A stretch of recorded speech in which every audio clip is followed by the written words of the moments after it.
అంటే జపాన్లో ఒక్కొక్క ఏరియాలో చిన్న చిన్న ఏరియాస్లో కానిస్టేబుల్ ఉంటాడు, ఒక చోట ఉంటాడు, ఒక చిన్న ప్లేస్ ఉంటుంది అతను ఉండడానికి. ఆ ఏరియాలో ఉండే వాళ్ళందరూ అతనికి తెలుస్తుంటారు.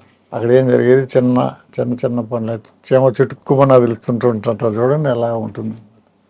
ఏ సమస్యలు వచ్చినా కానీ పోలీస్కి సంబంధించి అతను సాల్వ్ చేస్తుంటాడు.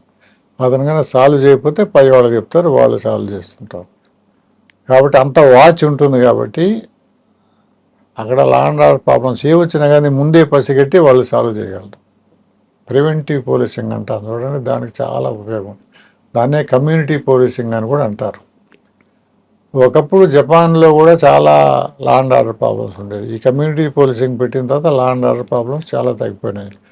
అందుకనే Japan system of policing study చేయాలని మన దగ్గర నుంచి కూడా ఆఫీసర్లను పంపించేవాళ్ళు అక్కడికి ట్రైనింగ్కి. అప్పారావు గారు 2 సార్లు వెళ్ళి వచ్చారు. అప్పారావు గారు వెళ్ళి వచ్చిన తర్వాత ఈ కోపాన్ సిస్టమ్ బాగుంది, మనం పెడతాము, నువ్వు మొదలు పెడతామని నన్ను అడిగితే సరే పెడతాను సార్ నేను పెట్టాను. అలా జరిగింది అది కోపాన్ సిస్టమ్.